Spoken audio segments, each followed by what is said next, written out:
And good evening, everybody. I'm Melanie Lawson, along with my colleague, Chauncy Glover, and we want to welcome you to our town hall, a conversation about police and communities of color.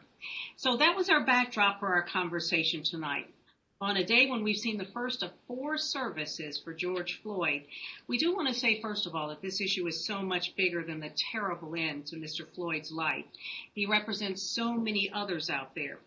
So where do we go from here? What is next in the relationship between police and communities of color? And what was it about this particular killing that triggered a national outcry? That's just some of what we will talk about tonight. Now, we have a powerful panel here to discuss the issues. We are all socially distancing, so we're coming to you from all around the city.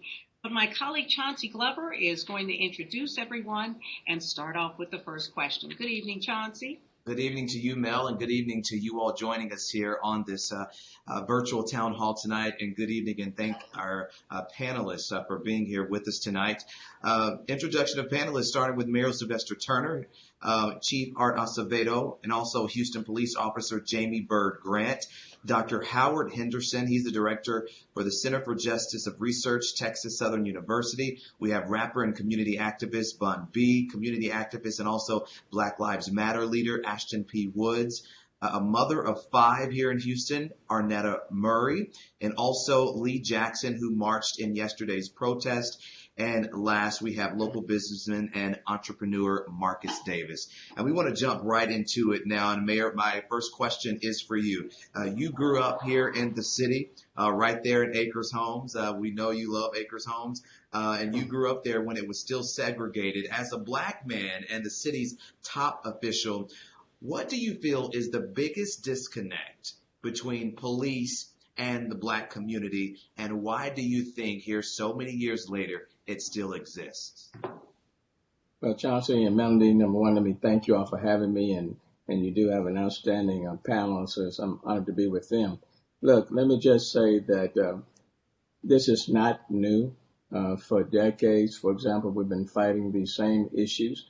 We all recognize the importance of community and police working together, but this is not the first case of this kind. There have been many. And growing up in this city, there have been times when the relationship between police and community were very strained and the tensions were very high.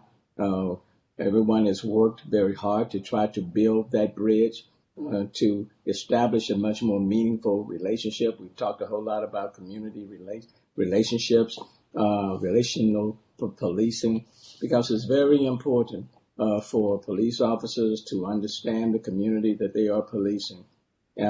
And what happens in many cases is when you have police officers who are not familiar with those communities, the neighborhoods, not coming from those communities, not living in those neighborhoods, and then you're asking them to police in these neighborhoods, it makes it very, very difficult.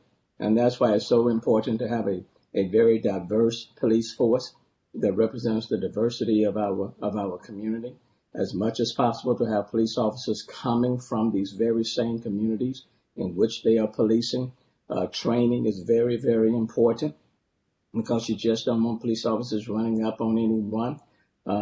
There's a lot of pain in our communities, social issues within our communities. So there are a lot of things that people have to understand, appreciate, and then it's important if you are policing these communities, it's not by just trying to constrain people, but it's about recognizing that we have to work together in order for it to be an effective relationship and to minimize incidents that we're talking about tonight.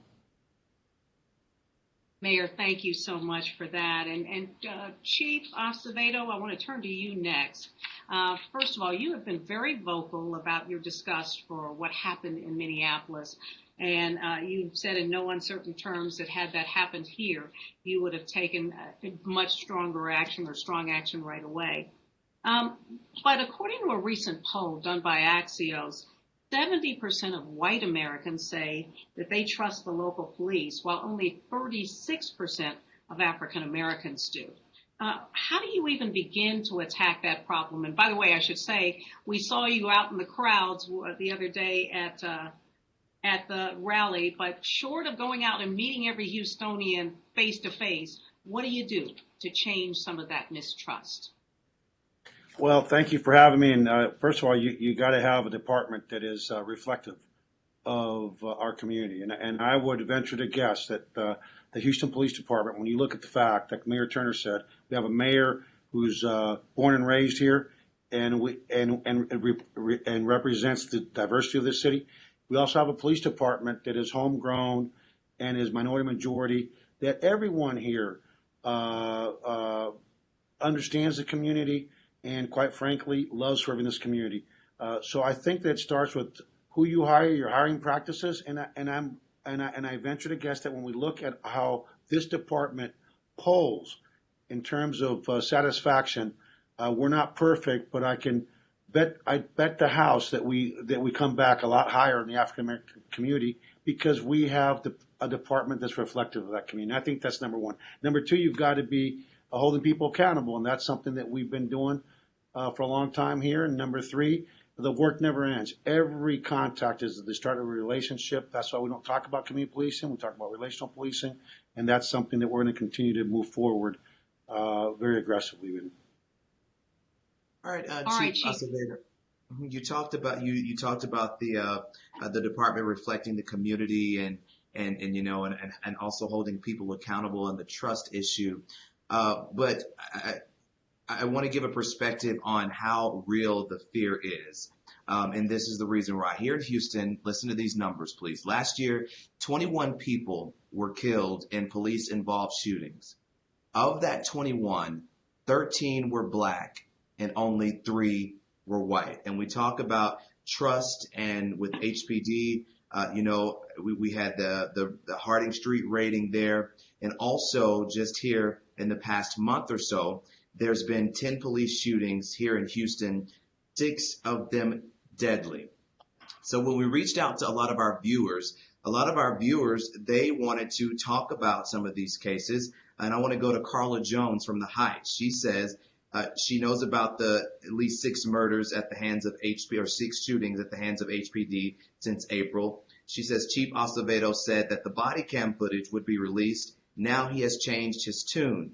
As we work to achieve better police relations, how do we ensure that the use of deadly force in these murders was justified? Do you plan on releasing the footage of any of these shootings?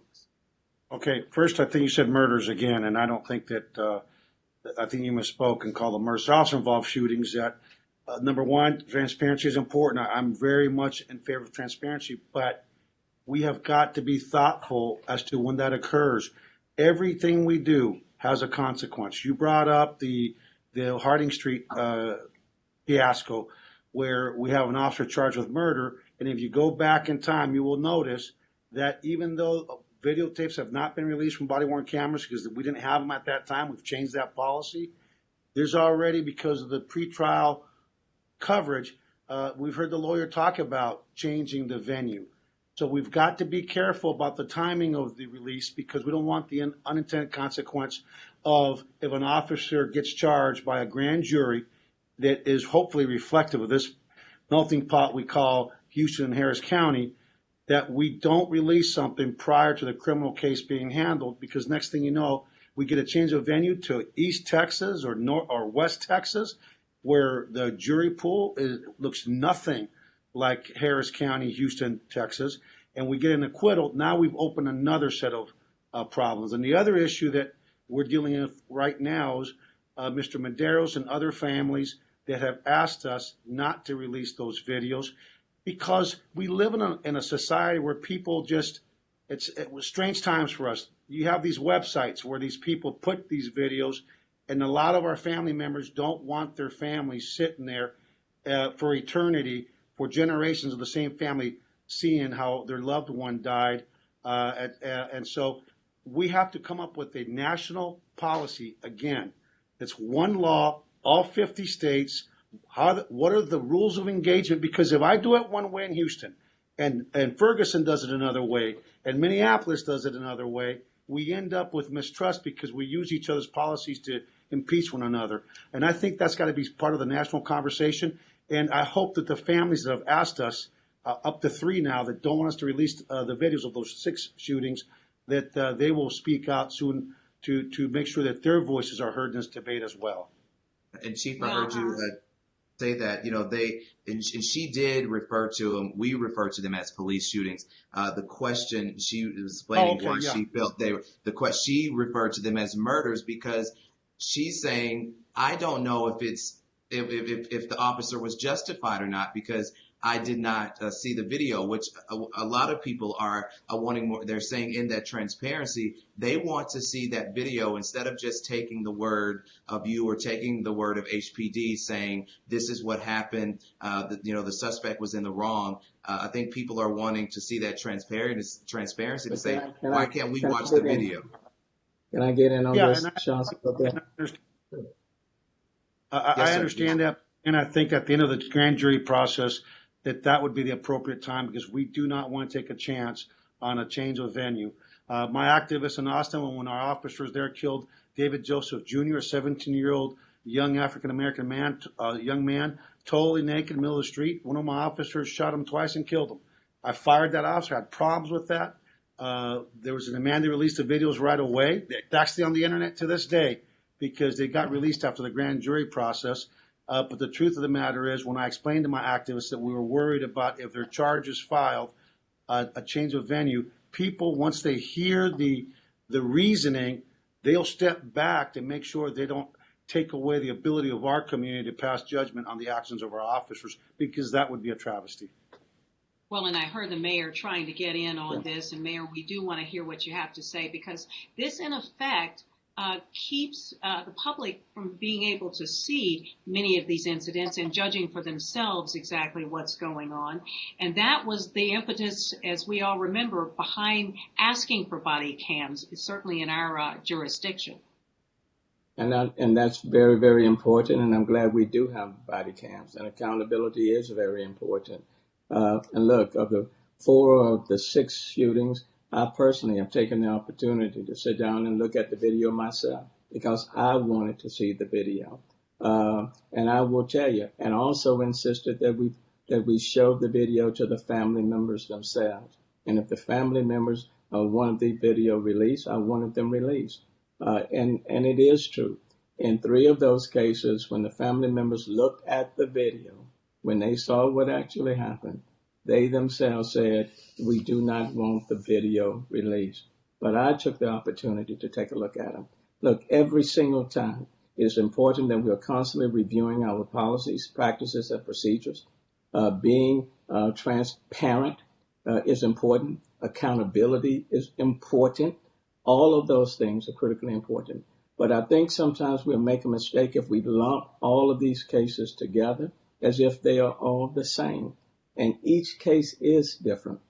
And that's why even as the mayor of this city, it is important for me not just to take the word of let's say, even my own police officers, but also to take the time to go and evaluate and look at the video and the body cam myself, because like I am the one who have to stand up before the people in this city and be able to say, look, you can trust your police force and there is accountability. Now, there's always room for added improvement. I intend, for example, to establish the mayor's task force on policing reform. We're going to do that. It is always important to try to provide avenues for the public to be heard and to be able to express themselves in these matters, to listen. All of that's important. Training is important. De-escalation training is important. Crisis intervention training is important. And we need to be mindful in this day and time when there are a lot of people who are unemployed, lost their jobs, their money is funny, there are a lot of anxieties that are out there, that we understand who we are approaching, who we're dealing with when we're out there on the streets. So I think we understand that, and we always should be working to put in place the necessary reforms to make sure we're being responsive, held accountable, and transparent all at the same time. But the family members do have a huge say on what we do with the footage that we have. And that's even showing us the footage leading up to that moment. So in other words, not having to show the actual death, but leading up to it, at least so you can see what precedes it. You're against that as well in those family cases? Well, not necessarily against that, but when the family members, and I am familiar with at least two of the examples, when family members came to review the footage, they made the decision that they did not want it released. That was the request that they made on us, because we wanted them to be able to come and listen and see everything that we have. And even to this day, if they decide that they want it released, we will release it. I've released footage since I've been here as the mayor of the city of Houston, because it's so important to hold on to the trust between the community and the police, because the two have to work together, not be against one another. And it takes a lot of effort to gain that trust, and you can rupture that relationship very soon. And when you've done that, everybody hurts and everybody will suffer. So establishing that confidence and that trust is a critical component. And that's why it's important for all of us to listen to what people are saying, to listen to the reforms that people want to see put in place, and then to act on those reforms. And we're going to seek to do that. All right, Mayor. Right now, Marcus Davis, we want to give some other folks a chance here. Marcus Davis, who is a local businessman, has a question, I believe, for the chief. Is that right, Marcus? And I think he's looking for his audio button. Marcus, are you there? Yes, I'm here. Thank you. Okay. I do have a question or two. Chief, first of all, I want to thank you for the gestures that you've extended thus far in terms of joining protesters and committing verbally to supporting the efforts. But I want us to move to, the substantive things of what we actually have done, concrete, what we've put in place, what we've put pen to paper and decided to do. But before I do that, I do want to go back to these videos, because I do have a couple of questions about that. So I hear this idea of 3 families have asked not to show the videos, but I'm wondering if out of the 10 videos, have the other 7 families made the same request? And if we're operating off of families' request, when families request that the video is put out, are we going to adhere to the same standard by putting the video out? So that's one, are the other 7 families saying we don't want the video shown? And 2, is that going to be how we're going to operate moving forward? If a family says we want the video out or we don't want it out, that's going to be how we determine whether to put it out. Now, I think that's before you answer that, I understand the idea of protecting the grand jury, but I'm wondering if we're putting the cart before the horse when so few cases have actually made it to court. And I heard you say that there are consequences from actions. And I just want to know if you consider the idea that there are consequences with regard to trust when the community does not feel that there is transparency in place. That's an equal consequence as well. Yeah, I completely agree, because trust is really important to be able to maintain positive working relations, and it impacts the way people may react to the police in the first place. But the focus in the last week or so has been on the 6 videos. Nicholas Chavez is the gentleman that was on the ground, that we know a part of that's already out there from a cell phone. We have contacted and spoken with his wife, Jessica, who made it real clear. I actually talked to her today that she doesn't want it released.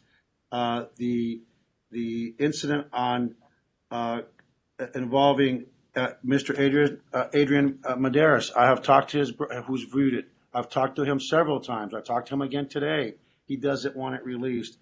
The incident on Braeswood, that was with Mrs. Cook, who was killed and stabbed, but with the knife. We can't find a next of kin in that incident, but that was the gentleman that stabbed the 80-year-old woman. Then he came after the officer, and we have independent witnesses. Maybe what we can do is release the statements of independent witnesses. We can do things that may have a lesser impact on that one, but we still haven't found the next of kin. And Mr. Castellanos his whole family has asked me not to release the video. That was a man who they indicate had some issues with a gun, and they've seen the video and they don't want us to. Then the Scott Street incident, Ms. Nakia Emmett says that she's the wife, and indicates that I've never called her. Somebody said down the news yesterday, well, we have evidence that we've called, and she's not sure whether they want us to release it. So I'm going to try to talk to her again, but we're not opposed to releasing it. But again, we have to, as a community, I think that we need to come up and have that discussion. I love the idea that Mayor Turner's announced on a mayor's task force, but I think that we actually need not just our policy, we need some national standards on some of these critical issues, or else we're going to be impacting trust. If we do it the right way, but then another town 5 minutes away does it a different way, everything that happens, nothing happens in a vacuum. None of us live on an island, we're in the same country. And so I think we have to pick the policies that really should be more uniform, in my opinion. All right. Thank you so much, Chief. And I'm going to turn the next question over to Chauncy. Got you. This is from Julie here in Houston. She says, if someone were to witness a member of law enforcement putting a person or suspect's life in danger, as in the case with George Floyd, what should they do to intervene? And several people had this sort of same question, Chief, and they want to know, what should they do to intervene without them becoming a part of the situation or without them having to face any repercussions down the line? That's a really good question, because I've been asked that question. And what I've told folks, it depends on the circumstances. There's a lot of issues going on. That was not very dynamic. A man in George Floyd just laying down on the ground, handcuffed, with an officer with his knee on his neck. They should have called 911 and asked for a supervisor to respond immediately. Your officers are about to kill this man. They have him pinned down with the knee on his neck, and the man cannot breathe. And hopefully that would work, because the problem is most situations are much more dynamic, and we would hate for more people to get hurt.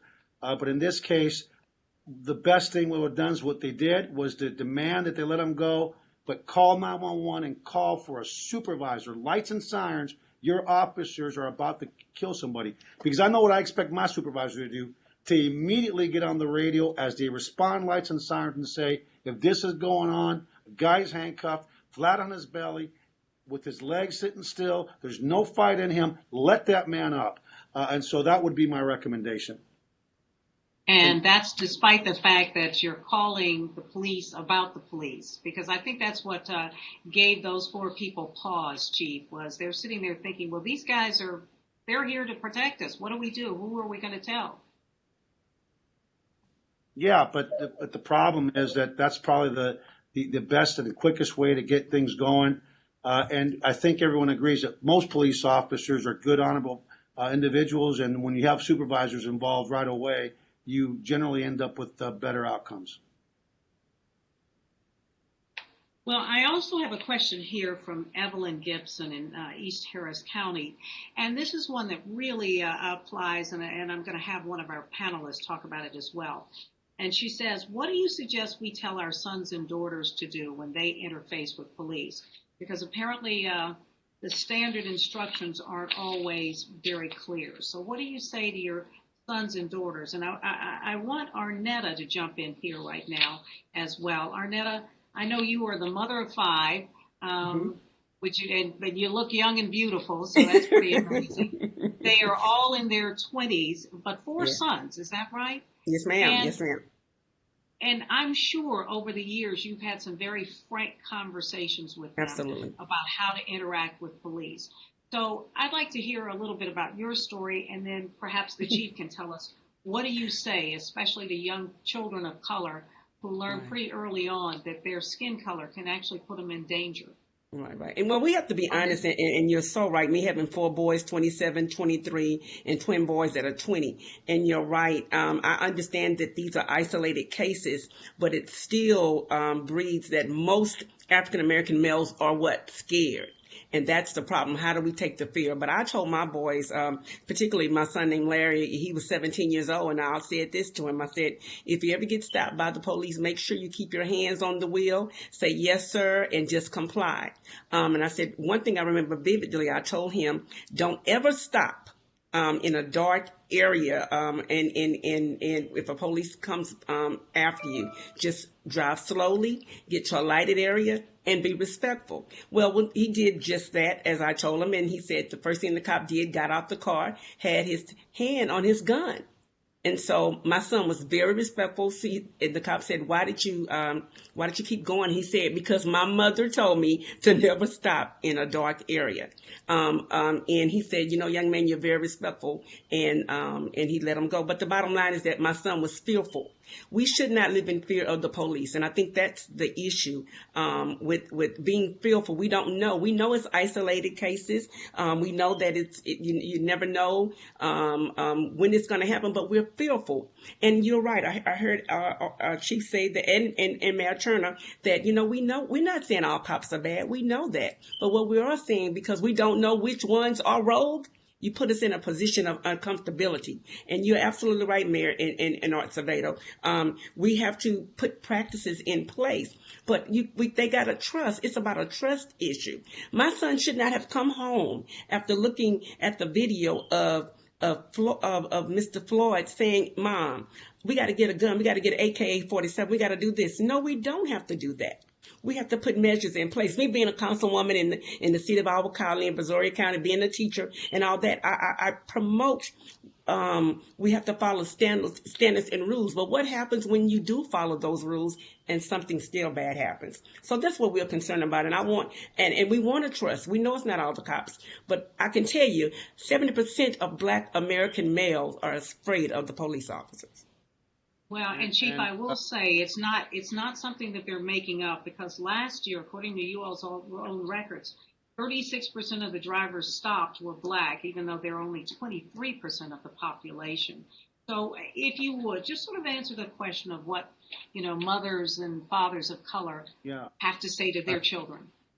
And I would say that, Councilmember Murray, you must be an amazing teacher, because you said everything I've told my own kids and my dad told me. I would also turn on my dome light at night. Even if you're going to drive off, wave at the officer and point like you're going to the next one. If for some reason you're going to drive too far, you can even get on 911 and let them know, hey, there's an officer behind me. Here's what I'm driving. Here's where I'm going. Put your four-way flashers on so they know you acknowledge them. But you know what? That's from a Hispanic kid's perspective, and what my dad said. He said, you can get out of jail, you can't get out of the cemetery. So when the police touch you, do whatever you do. I don't care what you've done, son. You comply, we'll deal with it later. But I've got Officer Bird here, who's a mom. She's from our community, and she's Black. So I want, with your permission, let her give her perspective as a mom of a police officer mom. Good evening. Thank you all for allowing me to chime in. As an African-American police woman and spending the majority of my time on the Houston Police Force in a predominantly Black neighborhood, I have gone and spent numerous of times with students at Wheatley and Cashmere and North Forest, and I have basically said what my chief just said. I will tell them to comply and complain later. Make sure that you get the badge number. Make sure that you get that officer's name. And if you still feel like you have been given an unjust, then you ask for a sergeant to make the scene.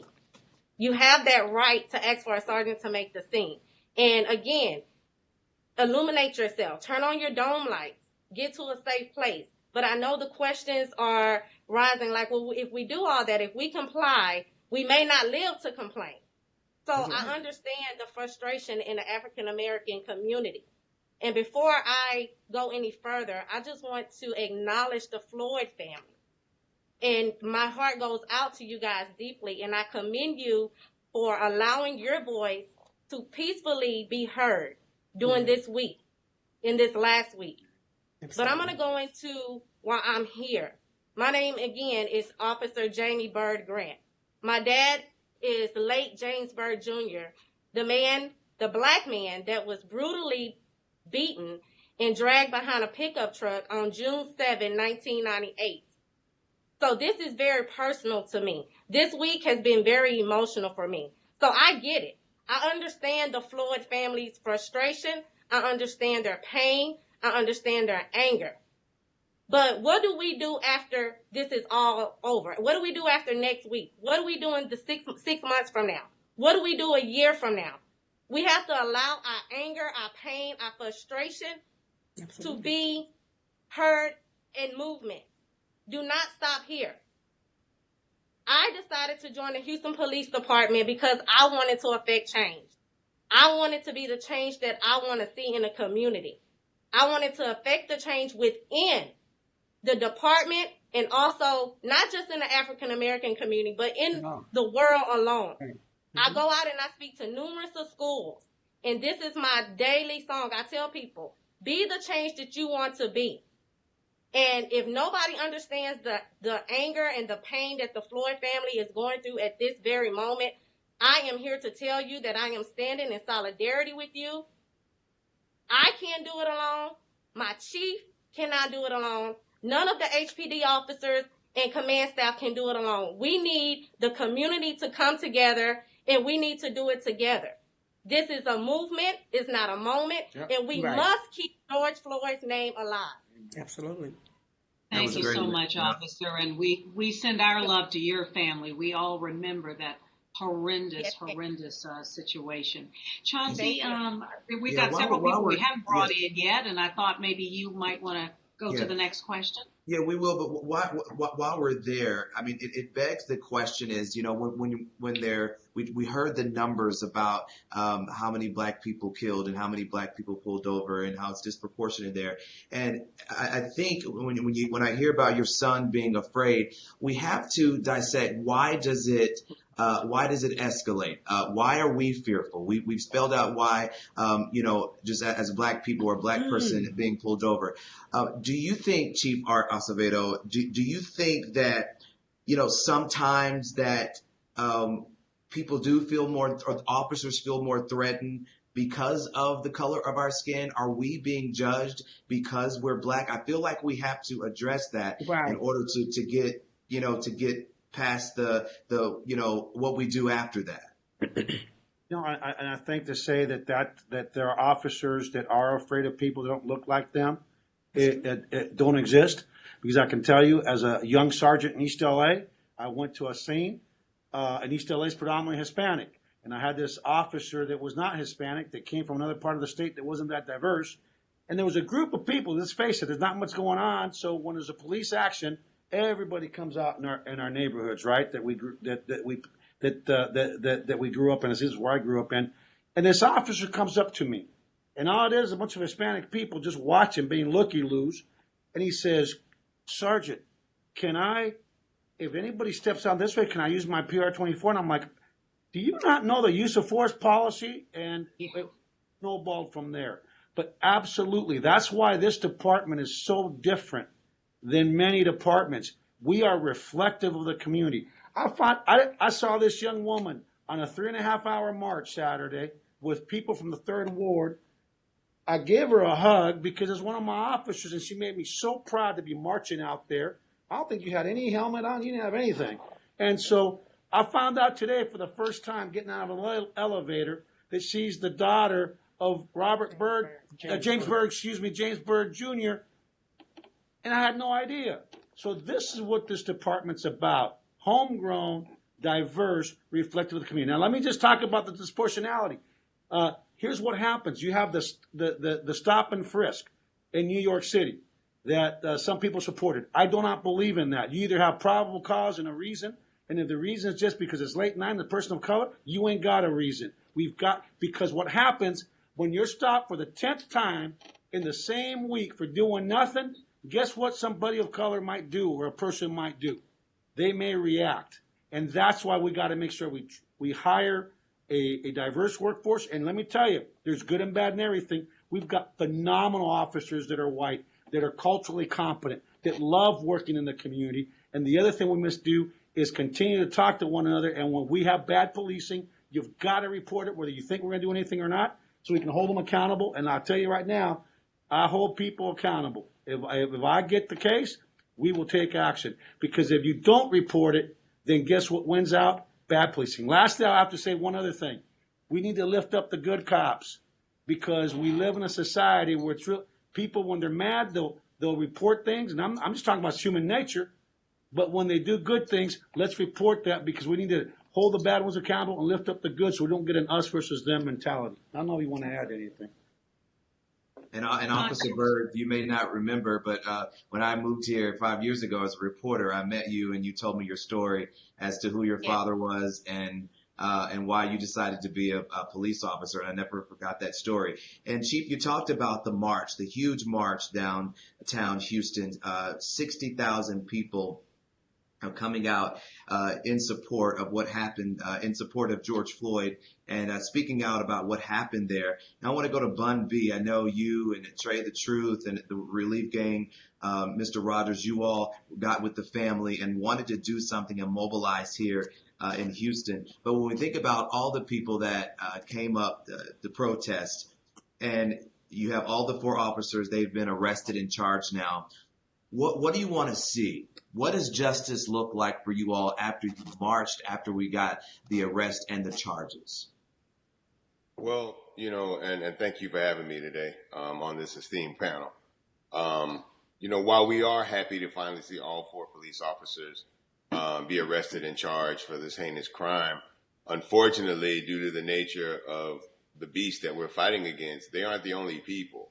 So we have to move from case to case, So now that we've seen justice in Minneapolis, we need to seek justice in Louisville, Kentucky for Breonna Taylor. No one involved with that case has been arrested, and there's no video available for that crime. So when there's no video, it makes the case harder for prosecutors to do their job in the court of law, and it bothers the people, right? It seems like a betrayal of trust sometimes for the community, right? And so, because we want to hold, people who are not doing their job properly accountable, but we also want to be able to absolve people who are justified in their actions. But I mean, all we want is justice. We want equality in this country. We want to be treated as human beings and seen as human beings in this country when we walk the streets, when we drive our streets. We don't want to be pulled over simply because we're black. We don't want to be harassed because we're black. And we definitely don't want to be killed because we're black. And so collectively, the city of Houston on Tuesday came together and showed that they stand in solidarity for equality, for humanity, for injustice, for racism, and against acts of brutality committed against the community by the police. And that's why it's important to have the cooperation of a mayor like Sylvester Turner and a police chief like Art Acevedo when people ask for transparency and they embrace that, when people ask for action in their community and they embrace that, because we don't want to be in a position where we're hypocritical, right? Where we stand up and we talk about what the injustices are, what injustice is happening within the Minneapolis Police Department, but we don't hold our own Houston Police Department accountable for their actions. So, and that's all we want, right? We just want everything for everyone on the same playing field. We're not asking for more than anyone else. We're not asking for preferential treatment. We just want justice and we want equality and we want to be seen as a human being in the way that everyone else is seen. We want to be treated in the same way that everyone else is treated when there's an interaction with the police, right? We don't want people who look at us differently, who don't know how to engage with us, who are not familiar with us, to have authority over us in a way that doesn't give us a chance to have our dignity and humanity respected in the midst of these interactions. Well, and Mayor, I hope you'll chime in here as well, because I think it didn't go unnoticed that you basically hosted that march on Tuesday, and you were expecting 20,000, you got 60,000. But why was it so important to you as the mayor of the 4th largest city in the nation to do that? Well, let me just say, Melanie, I want to give a great deal of credit to Bun B and Trae Tha Truth. The good news about our city, we have some incredible leaders who exercise incredible leadership. Their idea to organize it, I think it was important for the city as a whole to embrace it It was important for the city hall to embrace it and to lend our support to it, because this is not where we're on the outside and the people are coming at us. When I saw what took place in Minneapolis, it was instantly piercing, and it was wrong. And with the 3 officers who were standing by being complicit, that was wrong. And so when you see that type of wrong, regardless of the positions you hold, it's important for us all to come together. To see 60,000 people from across this city, from all walks of life, walking together, standing up, acknowledging that what happened to George Floyd was wrong, was powerful. But to see the way in which it was done, and then to get that at City Hall, and you have Bun B, Trae Tha Truth, you have the family, 16 members of the family, of the George Floyd family were there. Pastor Reverend Lawson, in his 90s, who should not have been there, but he was there. It was a powerful moment. But what was even more powerful is to have 60,000 people come together in a very tense moment all over the world, and then 60,000 people pretty much leave and go back home in peace. That was powerful, honoring the name of George Floyd, lifting him up, showing a lot of love to the family. We can all do better, and we have to do better. And I don't want anyone to think that that we're here being defensive or just saying that there's not things that we can do to improve the system. But what I will say to you as the mayor of the city of Houston, there are 5,300 police officers that we have in the city of Houston. 99% of them show up and do their jobs. And the restraint, the professionalism that they demonstrated all this week, I commend them. It's a tough job. And so for our city being the most diverse city in the United States to come together at this particular moment and to stand up and protest and say it's wrong and we're going to do better, and to do it in the way in which we did it, I think speaks well for the people in this city at every level. And I'm very thankful to be a Houstonian. I want to bring in one other person we haven't yet heard from, and that's my friend, Leigh Jackson there. Leigh was one of the folks who came down for the march that day, and I was really struck, as I'm sure many people were, with the diversity of the crowd that particular day. So I wanted to ask Leigh, and Leigh, I believe this was the first time you've ever gone to a march like that. What motivated you? You went and took a couple of friends, right? I did. Sitting at home and I watched the video and I just couldn't shake it. I kept thinking about it and how wrong it was and how, I don't have that fear, and it's not fair that my friends do and that anybody in this world and in our country has that fear of the police. Like we said, they're to serve and protect, and not, those are who we're supposed to call when something's wrong, not who we're supposed to be running from. And I didn't know what to do, but I felt like showing up and showing people that we stand with you. We want to make this right, and learning how to do that. And from here, what are the next steps? Like, I don't want it to end with a march and a protest. Like, how do we get these national standards? Like, what can we do? And that's where I'm at and why I'm here today. And I guess I'll ask you what Chauncy asked a moment ago. What does justice look like to you? I mean, you've got friends from all walks of life. When everybody feels comfortable with the relationship, when people are tried equally,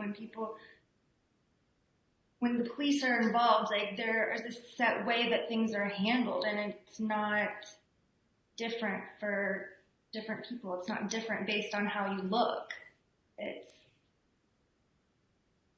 fair. It's equal. It's what we say we are, but we're not. All right, we got about 10 minutes left to get to some other topics. I want to bring in Ashton. When we talk about these shootings and these police-involved shootings all over the country, and we hear Black Lives Matter, and I always see, especially on social media, that debate all lives matter versus Black Lives Matter. And I think in this case, I think it was the video. We were all forced to watch that horrific video there, and I think that's why you're getting new faces of the movement, if you will. Ashton, speak to that and speak to how this case sort of shapes that Black Lives Matter movement and message. Well, first and foremost, I think it's important to note that when we're talking about the truth, let's tell the complete truth. Before George Floyd was murdered, Breonna Taylor was murdered.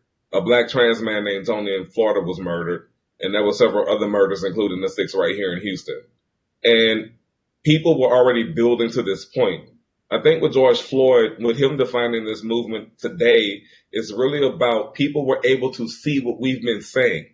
Our experience is no longer seen as anecdotal, because what you saw was the fact that what 4 police officers, 3 of them stood by and did nothing while that man pleaded for his life for 8 minutes and 46 seconds.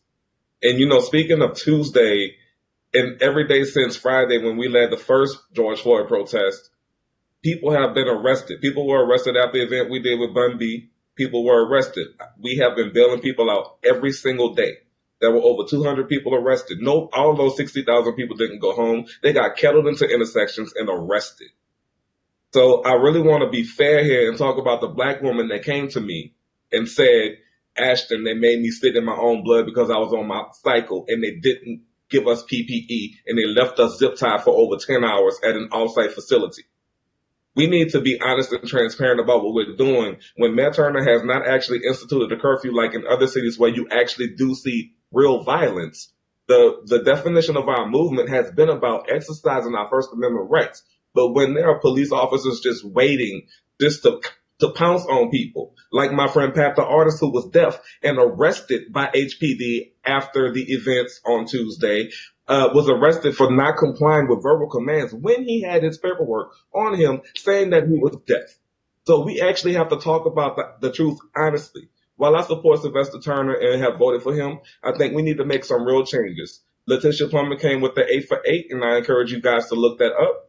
That those are really good concrete plans, because yes, we need national laws like Art Acevedo said, but things change at home. The city, the county, and the state level, we have made great strides in the Black Lives Matter movement, including but not limited to helping to author the Sandra Bland Act and several other bills that have been passed into law.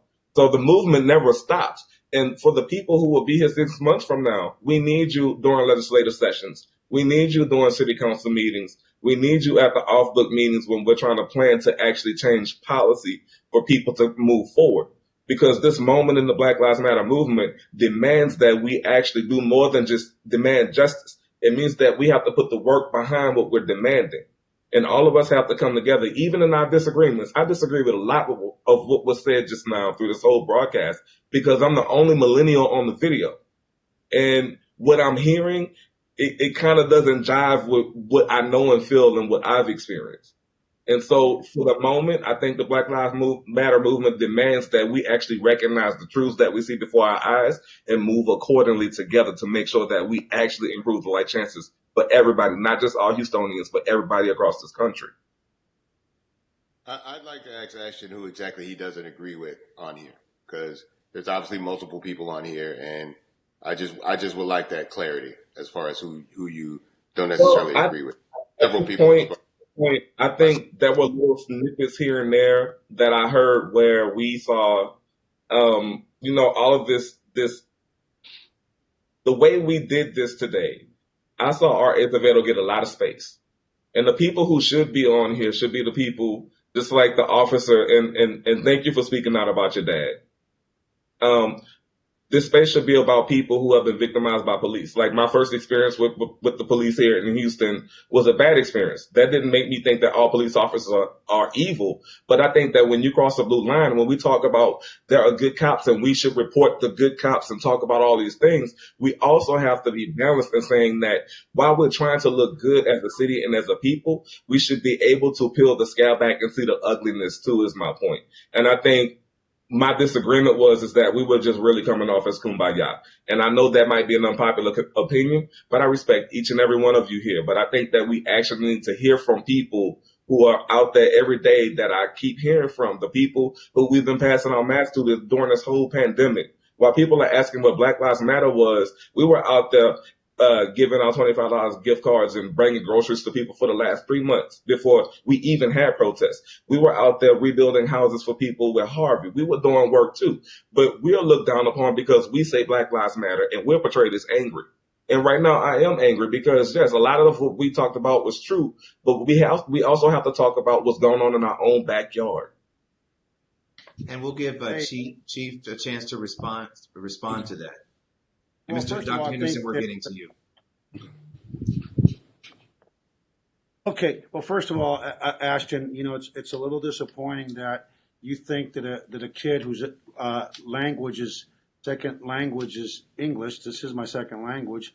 I can't understand or appreciate discrimination and police misconduct, something we've been dealing with for many, many years. But at the end of the day, the 8x8 that I've already seen, because there's a lot of information coming through, if we don't get those critical policies passed at the national level, and Minneapolis, that unbeknownst to me, still allowed, according to news reports, putting your knee on a man's neck that's laying there asking for their mama. We can't have that. We have got to figure out what are the key policies in policing and then work together. Elected officials like Mayor Turner, who's one of the most prominent mayors in the country at the national level, police chiefs, and activists. I support Black Lives Matter.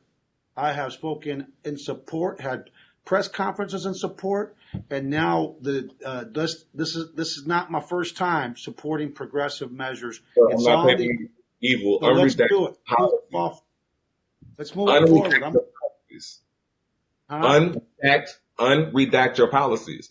We are one of the five cities in the entire United States where the general orders for HPD are redacted. We don't even know what your rules are. We have to pay for a FOIA request to even see what your policy is, first and foremost. So while we're on the national forefront of things, let's talk about transparency and accountability. I don't want to hear anything about national until we take care of home. And we will be at City Hall on Tuesday to support Letitia Plummer's eight things you can do to make sure that we defund the police and provide education, have know your rights with the police training, and make sure we provide support to Mr. Turner and yourself to make sure that we are all on the same page. I'm not your enemy, and I don't see you as my enemy, but I definitely don't trust you right now. Well, that's good to know because I think you know my heart. And let me just say this. Okay. Go right Go ahead, on, Mayor. Melanie. No, go on. Oh, Go I on. was going to bring in Dr. Henderson, but you, please, Yeah. if you would, Mayor, go ahead and say something. No, look, we can always do better. And it's important for us to do better. And that's one of the reasons why, I am creating this mayor's task force on police reforms. And we do want to hear the voices, and we will vet them. So no one is claiming things are perfect. I do think you have to peel away the onions. And the system always has to improve so that we can be responsive and make sure that we are doing the right thing. So I agree. I don't disagree with Ashton. I don't disagree with you. And we will look for a path forward as we go along. And I look forward to sitting down and talking with you. Well, Dr. Henderson, you are the numbers guy. You are the person who looks at the statistics and talks about criminal justice and issues that have to do with police. What do you see as some of the obvious solutions out there? I think this, and hopefully you can hear me, this has been a great and necessary conversation. This is what is supposed to happen in a democracy. You're supposed to be able to disagree. You're supposed to be emotional. And you're supposed to challenge each other to be greater. What I've heard in the conversation and the representation, the sentiments around the country, the American people are saying that this is no longer a federal or national issue. This is a local issue. There are local decisions that can be made. There are changes that we can implement to help change the relationship between the police and community and the local level. If you look around the city of Houston, there are people who are frustrated. But there are also good people who are trying to make a difference. The challenge is, how do we continue this conversation? And how do we develop concrete solutions so that we're not having this conversation every 6 months, every year? Because I think that's the challenge. The American people are tired of having the same conversation over and over again. We need to identify the key stakeholders, bring them to the table, and give everyone equal leverage for conversation so that we can make change. Chauncy?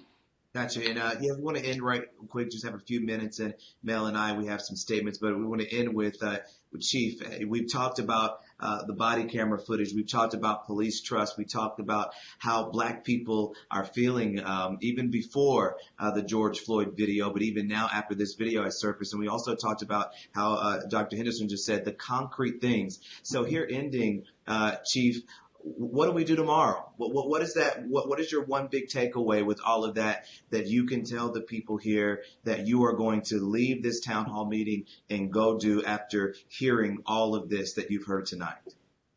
Well, I think that with the leadership of Mayor Turner, with the U.S. Conference of Mayors, and the leadership of Sheila Jackson Lee, and Black Lives Matter and our activists, ACLU, NAACP, and other activist groups, that what we want to do moving from here is putting together a roadmap of what our priorities are.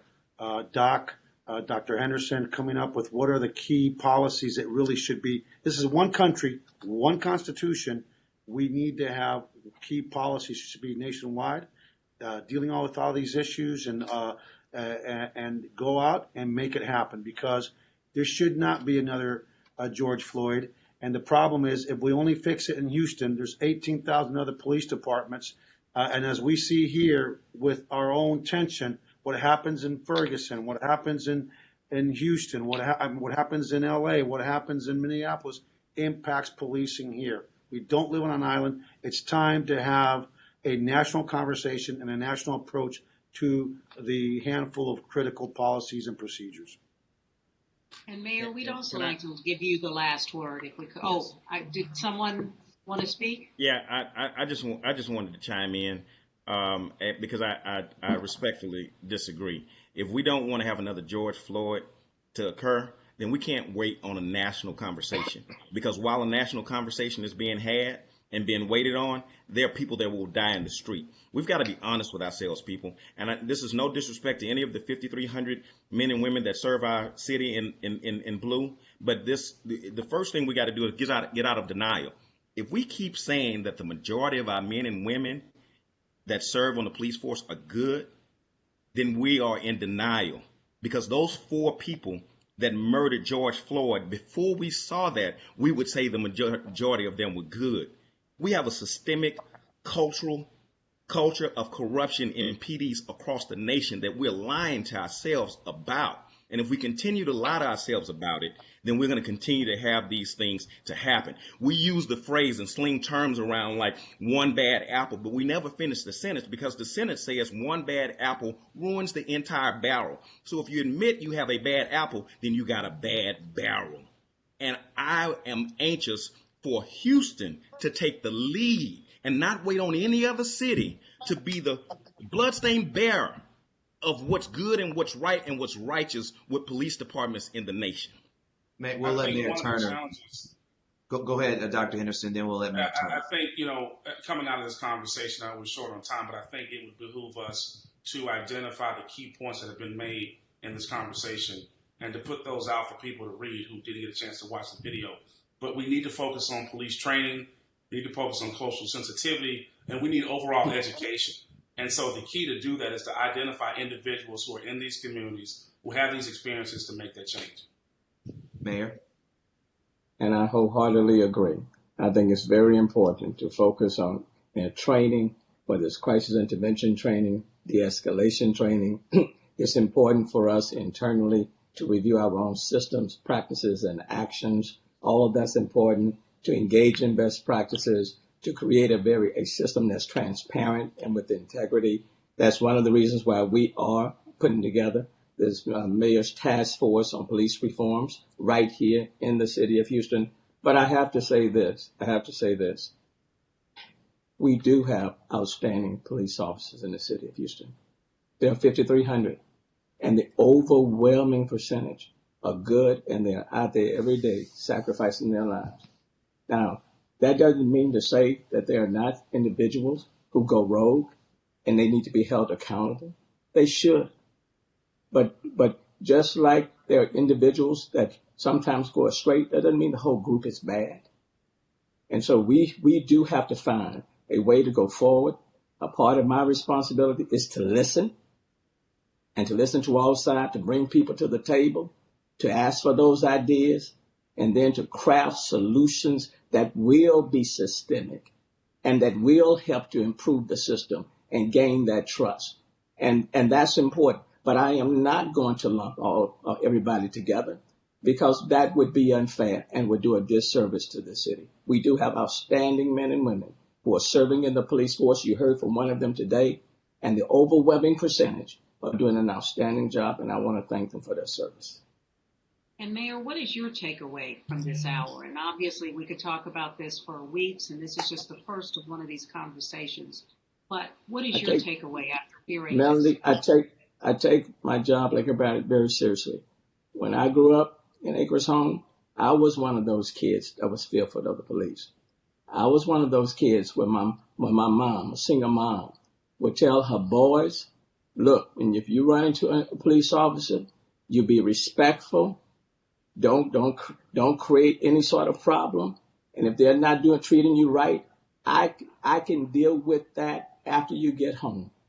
But son, I want you to return home. That's what my mama said to me coming up in Acres Home. So I understand the fear. Now that I am mayor, it is important that we do everything we can to improve that relationship, to establish a positive bond between the community and the police, for the police force to be diverse, to have as many police officers coming from the communities that they represent, to establish that bond that's meaningful.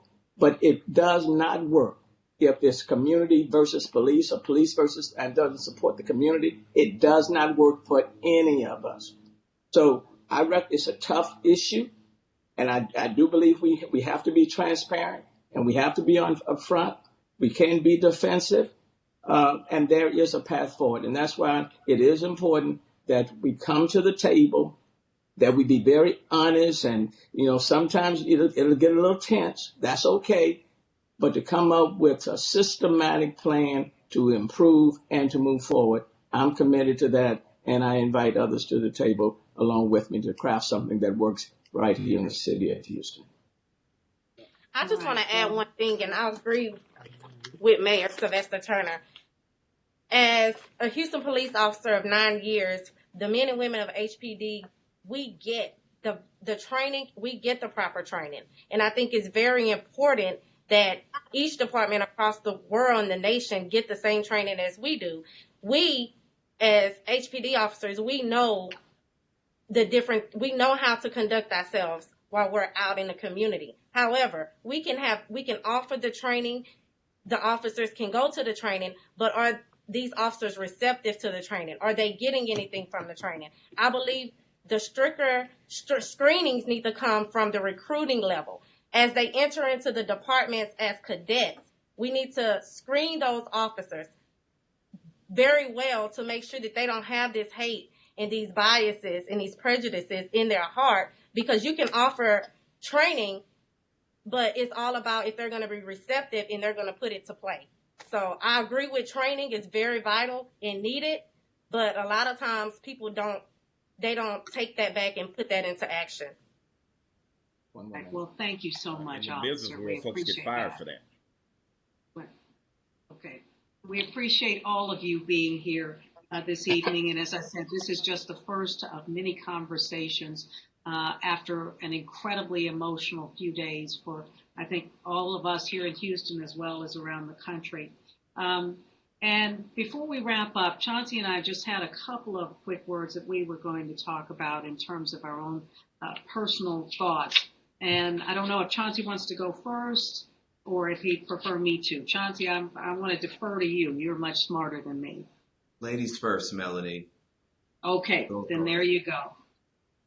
Well, my parents moved to Houston from Kansas when I was only a baby. My dad was head of the Baptist Student Union at Texas Southern University, but he quickly got caught up in the civil rights movement. And because Houston was segregated at the time, that meant we grew up understanding that being black carried a huge weight.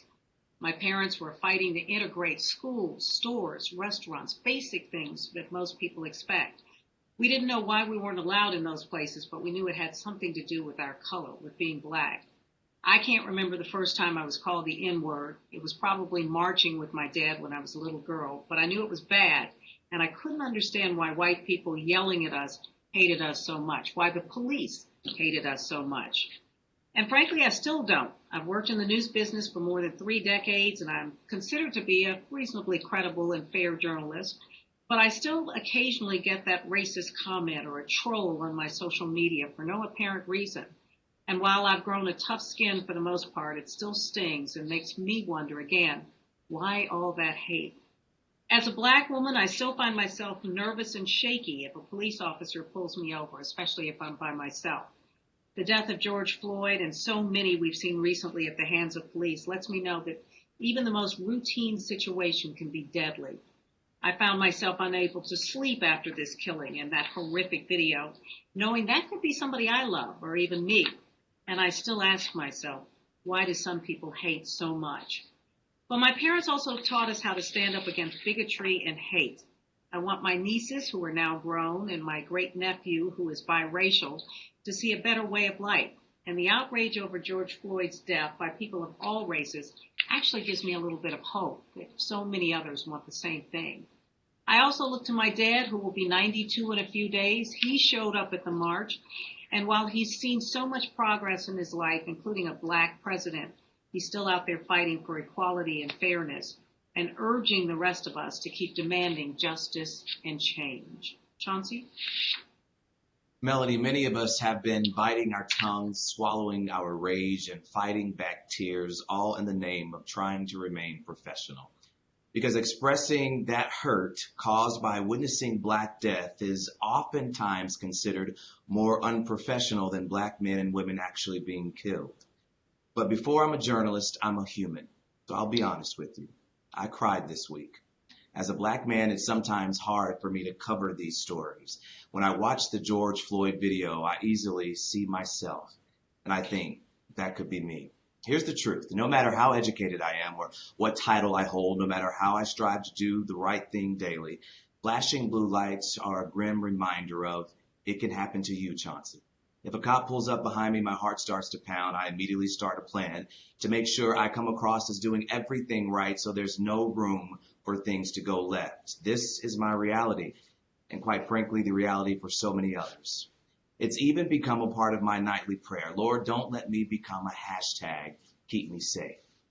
Between having the police called on us for no reason to being innocently shot and killed while in your own home eating a bowl of ice cream, Ahmaud Arbery hunted down while jogging, Breonna Taylor killed during a no-knock warrant, living in fear of just being yourself, Black people are running on fumes. I've been called the N-word so many times during my career as a journalist. I've been pulled over and asked if my luxury car is mine. Being on TV doesn't stop it from happening to me. But this is the good news. We have to keep fighting the good fight, friends. Even when all of this dies down and there's no new lead story, keep peacefully pushing for that change. And for those of you who this doesn't affect, your silence is too loud. You stand up too. Stand up for what is right. Before I go tonight, I want to let you know this. I'm 34 years old. I mentor inner city boys. I FaceTime with my mom at least twice a day. My dad is my best friend. I listen to rap music, but I also studied classical in college and sang baritone in the honors choir. I blast gospel music every morning. I wear my hat backwards sometimes. I read every single day. I love kids and I love talking to the elderly. I snort like crazy when I laugh really hard, and I hate scary movies. I'm Black, and I'm proud of that, and there's no need to fear me. And if you don't understand me, I still love you. All right, Chauncy, thank you so much. And I want to thank everybody out there for joining us tonight. I certainly want to thank all of our panelists for coming on and being so honest and having a real conversation. We appreciate it. We do want to keep this conversation going. This is a critical issue for our city and for so much of the nation. And the marches were really just the start of all of that. We want to make our city mayor and police chief, we want to make it the very best it can be for all of us, so we all feel comfortable and like we belong here. And it takes all of us to do that. I want to thank my colleague and my dear friend, Chauncy Glover, as well as our producer, Brandon DeHoyas. He's somewhere in the background, so you haven't had a chance to see him, but we couldn't do this without him.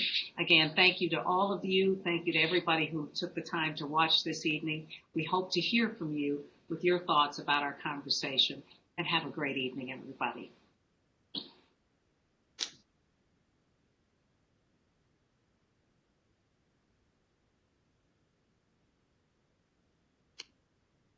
everybody.